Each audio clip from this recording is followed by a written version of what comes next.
परमेश्वरः गुरुः साक्षात् परं ब्रह्म तस्मै श्री गुरवे नमः. Om.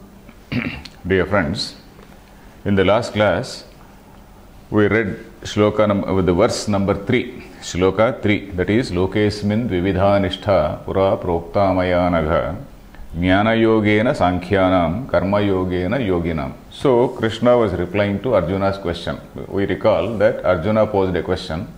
You told about two paths. One is a very elegant path, another is a very tedious thorny path. Instead of suggesting an elegant path to me, you have suggested a thorny path to me. Why is it so, though I am your best friend? So then Krishna is saying, Krishna said in the last class we saw that line, Jnana Yoga path is for Sankhyas, those who are in the Jnana path, that is their path is different. And Karma Yoga is a path for men of action. So he divided people into men of contemplation, that is men of Jnana, and men of action. So in any society, all people, 100% of the people cannot be men of action. Even if you want them to be, they cannot be, because the human nature is such that most of the people are towards action. So that is why most people are in the pravrutti and not so many in nivrutti. So he told that nivrutti marga no doubt is noble, excellent, but you are not yet qualified for that. You are not yet fit. Your mind is not yet mature. So that was the reply. That was the tone of Krishna, and he is explaining that. So he is explaining how Arjuna is still in a lower class. He has to do his undergrad first and then only go to that graduate class. So this shloka, we will read this shloka, because these are words which are something like gold. These are all golden words which have to be contemplated upon, which have to be meditated upon. The meaning has to be grasped. The main idea is to grasp the meaning and not merely concentrate on grammar, though our idea is to know the text completely. So that is why I am breaking the sentence into all these words. We are breaking pada vibhajana and all that. We are doing all that. But our essential objective is to catch these golden words, the meaning of these golden words. So I will read this shloka. The fourth shloka is like this. Na karmanam anarambhat naishkarmyam purushoshnute. I repeat. Na karmanam anarambhat naishkarmyam purushoshnute na cha sanyasanadeva siddhim samadhi gacchati. You please show that slide. Is it shown? Yeah. So naishkarmyam, it is something like a tongue twister. So you can experiment. Tongue twister. Naishkarmyam. So there is a ra, r, m, ya, and again ma. Ra, ya, ra, ma, ya, and again ma. So naishkarmyam. So here you see, let us, what did we do in the last class? We started with the verb. What is the verb here? So the verb is na karmanam anarambhat naishkarmyam purushaha ashnute na cha sanyasanadeva siddhim samadhi gacchati. I think the whole shloka you are showing. Yes, sir. Okay. Na cha sanyasanadeva siddhim samadhi gacchati. What are the verbs here? Na karmanam, break, anarambhat, break, naishkarmyam, break, purushaha, break, ashnute. Purushoshnute is broken as purushaha ashnute. There is an avagraha rakara praslesha there. Then second line, na cha sanyasanat plus eva. Sanyasanadeva siddhim samadhi gacchati can be taken as one word, though there is a prefix called sam. Sam plus adhi plus gacchati. It is, you see, usually the verb, it carries one or two prefixes also. Upasarga, as we know, as we call them. Upasarga is the word in Sanskrit. In English we say prefix. Sam is an upasarga. Adhi is another upasarga. When you add it to gacchati, sam adhi gacchati.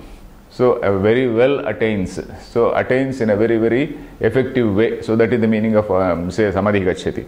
So let us see the first line. In the first line, this ashnute. Ashnute is the verb. Purushaha ashnute. Ashnute means attains. Attains. So that is it is called an atmanepadi. That is why it is called it is the word the appearance is ashnute. Karoti, kurute. Karoti is parasmaipadi. Kurute is atmanepadi. So the difference between parasmai and atmanepadi is, in a parasmaipadi, the fruit of action accrues to someone else. Suppose I say pachati. Pachati means cooks.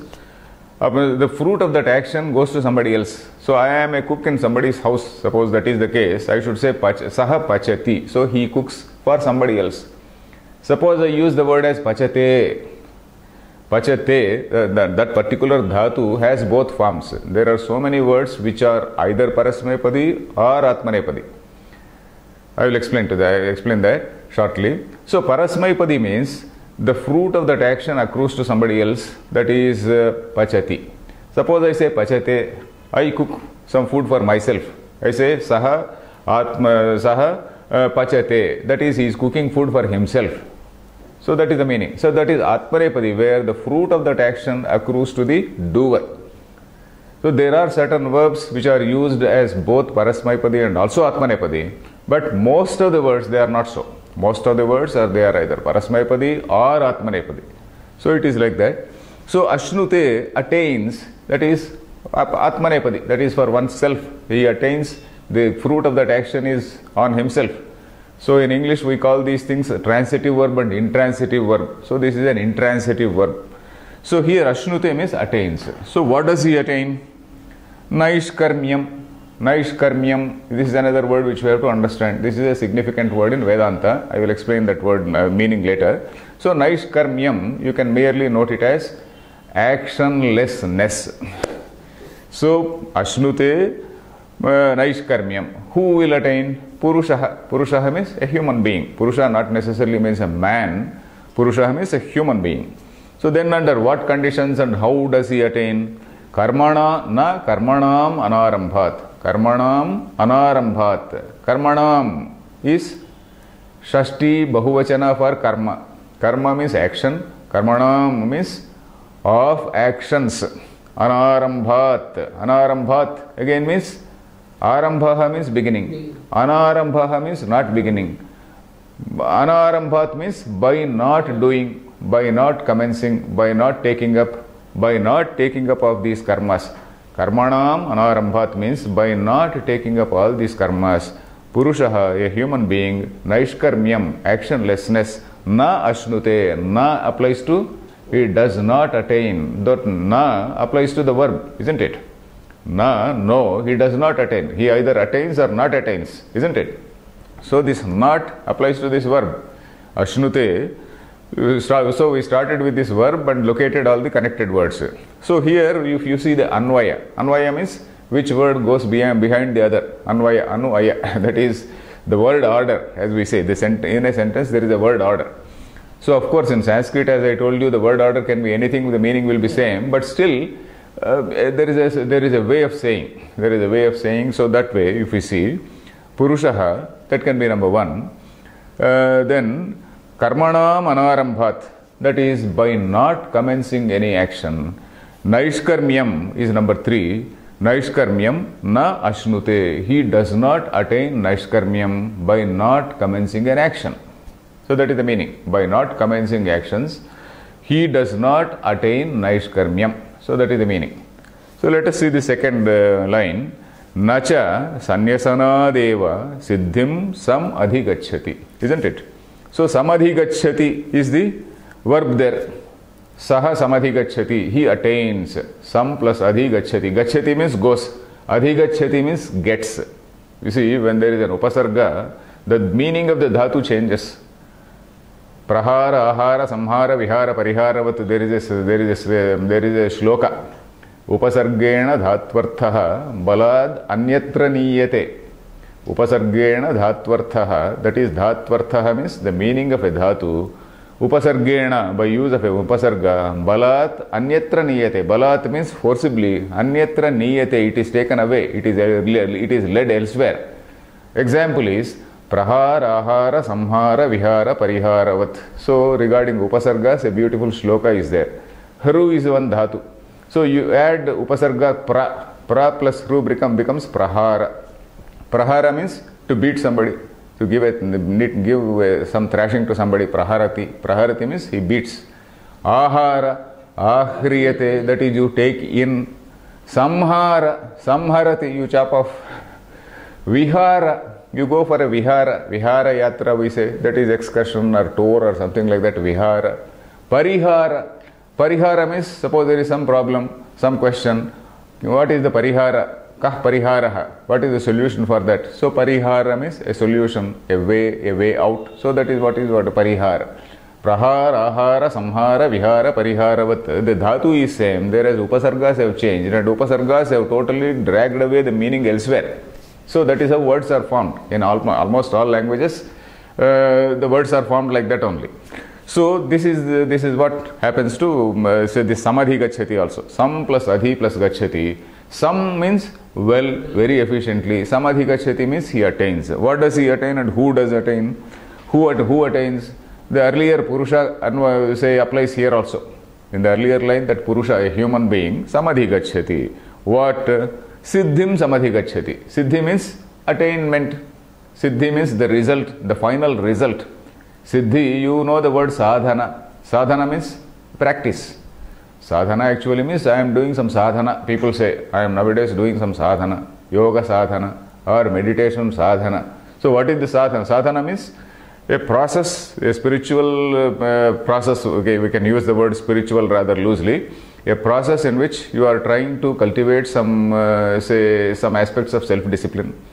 You are doing some meditation, you are doing some dhyana, or say some mantra japa or something like that. So that is what is called sadhana. Pursuing a particular goal, that is sadhana. Attaining that goal is called siddhi. Sadhana is process. Siddhi is that attainment. So siddhim samadhi gacchati. Purusha siddhim samadhi gacchati. Then how? Sanyasanad eva. Sanyasanad eva means by merely sannyasa. Sanyasanad eva. Eva means merely. By mere sannyasa. Sannyasa means renunciation of actions. By mere sannyasa, this na again applies to samadhi gacchati. Sanyasanad eva siddhim na samadhi gacchati. By mere renunciation of actions, a person does not attain siddhi. So that is the connection. This cha in between, cha is a connection between the first line and the second line.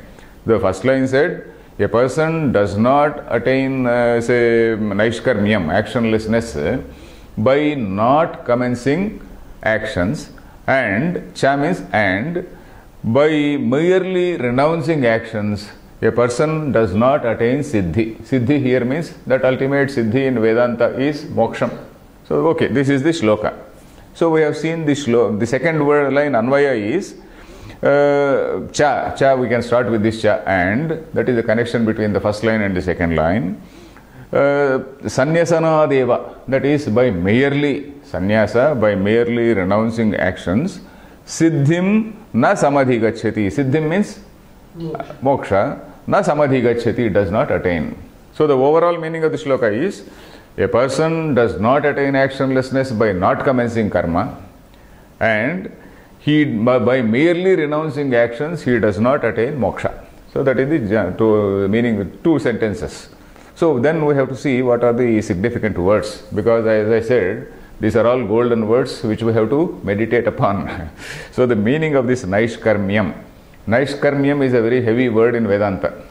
Very heavy word in the sense, you see, a person can attain a naishkarmyam by totally renouncing actions. That is, a person becomes a jnani. In what process? He listens to all these Upanishadic sentences that I am Atma, Brahma, Tattvamasi, etc., etc., all these things. He speculates that Tattvamasi means that you are. Then I am Atma, Brahma means this self is nothing but Brahma. So there are several things, there are several utterances in the Vedanta where there is a huge process also which says that the human being or a jiva, not only human being, is starting from an ant. Everything that is seen, Sarvam Khalvidam Brahma, that not only human being, Sarvam Khalvidam Brahma, what all we see, it is nothing but that supreme consciousness. It is a manifestation in that supreme consciousness. So that is the message of the Gita. Not only Gita, the whole Upanishads. Our Siddhanta is what we call the supreme being. He is not a person. We don't say Devudu. We don't say God. We don't use that word do at all. So there is no word called God for that supreme being. That supreme being we designate in neuter gender. We don't designate in say masculine gender or feminine gender. So in that supreme consciousness, as we call it, consciousness is the supreme reality. And that consciousness has the ability to manifest as this whole world. That manifesting power or manifesting ability or Shakti, that we call it Shakti. That is called, other words called Prakriti, or in other words called Maya, that ability, manifesting ability. And in that level, you visualize Shakti, you call it Vishnu, you call it Shiva, you call it something else, you call it something else. So that is the reason why there is no absoluteness in our Siddhanta. You see, a religion normally says, okay, this is what is God. This is, say, this God has created earth like this. Say, God has created all animals for your sake. All animals are for you. You can happily eat all those animals. So our religion does not say like that. Our religion says, you see, what is the real nature? What is the nature of the supreme reality? So that inquiry is there. So in that inquiry, they say there is again a big process. If you read an Upanishad like Taittiriya Upanishad, you will know that. So in that inquiry, they say that the supreme thing is nothing but consciousness which is existing all around. So Satyam Jnanam Anantam Brahma. It does not say that God is there, somebody sitting in heaven having some golden crown, and the heaven is paved with, say, all the streets are paved with gold, and it doesn't say like that. It is somewhere there in the high skies. If it is there somewhere in the high skies, our astronauts are supposed to go and discover that heaven. So our religion does not say. Religion says that it is supreme consciousness which is manifesting as what all we see, and you are even starting from a small ant or an amoeba, it is nothing but consciousness. So that supreme thing can be attained in the sense that can be known or understood only by a purified mind. And a purified mind, it has to do straight away. Mind cannot be purified by reading a book. Over a period of time, man has to get rid of all his, say, inbuilt tendencies. There are so many inbuilt things like anger, hatred, love, so many things, desire. All these things one has to slowly get rid of. Slowly, the mind has to be kept away. And then you have to realize that you are nothing but that supreme consciousness. So when you realize that state, you may be doing certain actions from the point of view of society. And Krishna is going to give the example of some philosopher kings. So these philosopher kings like Janaka, King Janaka, the father of Janaki. Janaki is Sita Devi. Sita Devi, who is the heroine in Ramayana. So King Janaka was a king and a philosopher. So when he was discharging his duties as a king also, he was doing it as a person who knew that supreme reality. So there are two cases in which you can do action. One is you can do action without knowing the supreme reality. You can also do action by knowing supreme reality. And there is also another type. You can totally renounce actions without knowing the supreme reality, but with a desire to know that supreme reality. With a desire to know that supreme reality, you can renounce actions. Isn't it? So that is what is referred to in the second line. Nacha sanyasanadeva. Sanyasanat eva, by merely renouncing actions, with an idea of attaining knowledge, with an idea of studying Upanishads, with an idea of purifying our mind, etc., etc. One can, say, purify his mind by giving up all actions, etc. But one can keep on doing some actions also, but then realize, and then whatever is the prarabdha karma, it is prarabdha karma means something which has a karma which has started giving some result. So according to his prarabdha karma, King Janaka, because he was a king, he can't give up his duties as a king. He can't say, I will go to a forest and all that. Then he will be renouncing his, he will be abandoning his work.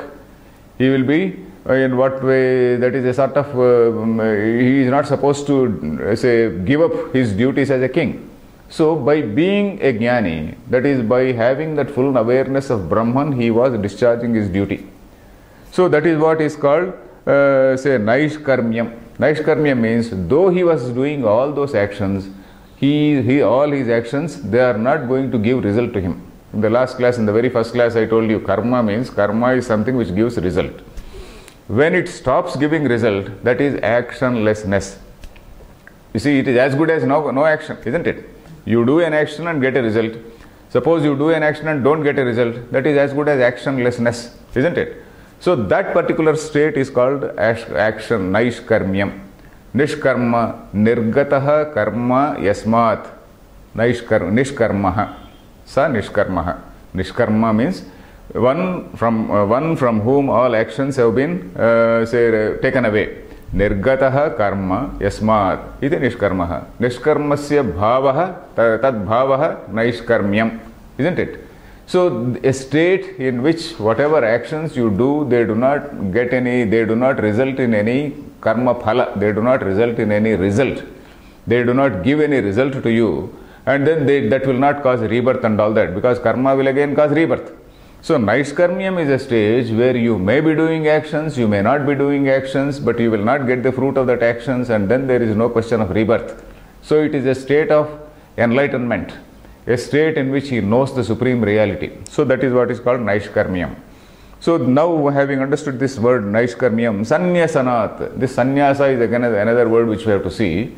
Sannyasa means keeping away all your duties. Sam plus nyasa. Sam means, well, very efficiently. Nyasa means keeping in some place. Samnyasa means to keep away.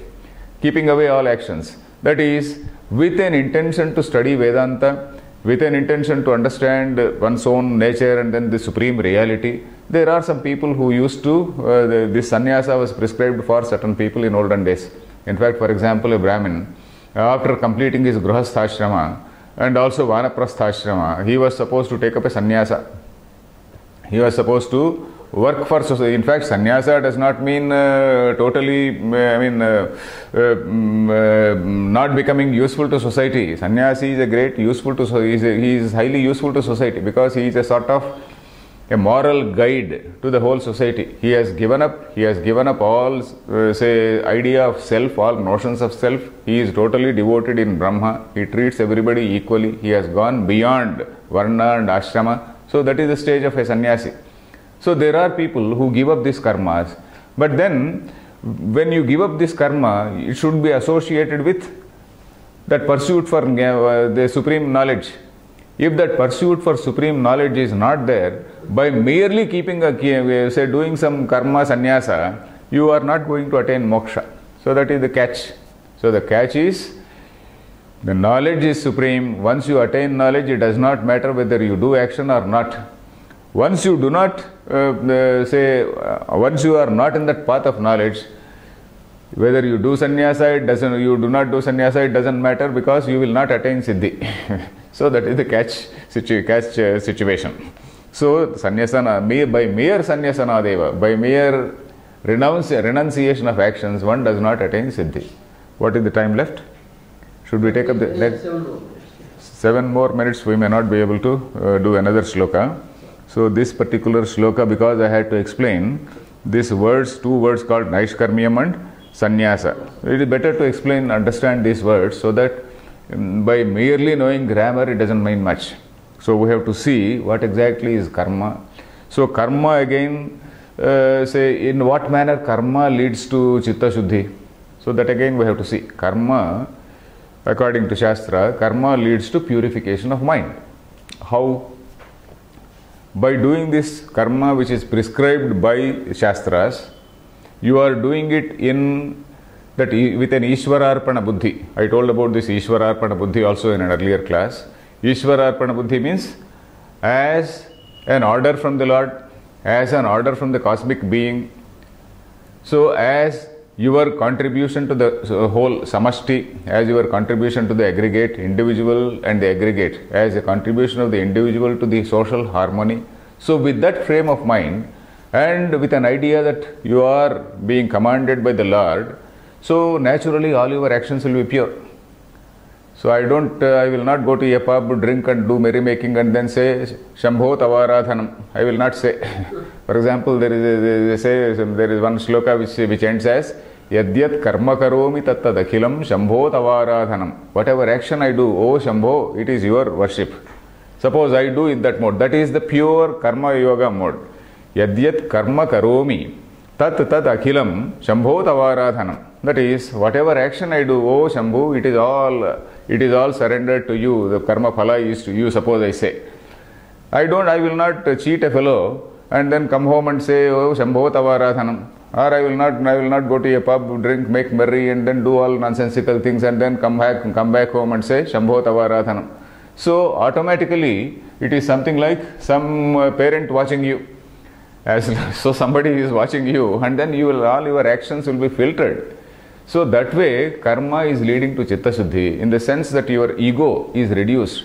That person, I need that result, that ego is reduced, and then you are doing for the welfare of the society. So that is how it leads to Chitta Shuddhi. So when a person is in that level of Chitta Shuddhi, his mind is well equipped to receive the instruction of the Upanishad. So the Upanishad says, unless your mind is pure, it cannot receive instruction. The mind is compared to a mirror. If there is a lot of dust accumulated on the mirror, it is not going to reflect sun's light. There is a mirror on which a lot of dust is there. Even if you keep under the sun, it will not reflect the sunlight. You have to wipe the mirror. So this process of wiping the mirror is this karma yoga. Karma yoga is also said to be a sort of detergent. One Swamiji has compared it to a detergent. So it washes all the dirt, and then ultimately that also, detergent also, you have to wash it off. Karma also has to go away. So that is why detergent, you don't come out with a lot of soap on your body. Even that soap also has to go away. So that is why karma yoga is something which also goes away once a person attains that knowledge. So karma yoga is like a detergent which washes, and that also disappears. So that is how karma yoga is useful. It leads to Chitta Shuddhi, and then that enables you to be in that path of jnana, and in that path of jnana you will slowly attain what is called siddhi. That siddhi or naishkarmyam is the siddhi. That the siddhi in the second line is the same as naishkarmyam in the first line. So is it clear? Yes. So I think we will stop here, and then we will take up the other shloka in the next class. Thank you.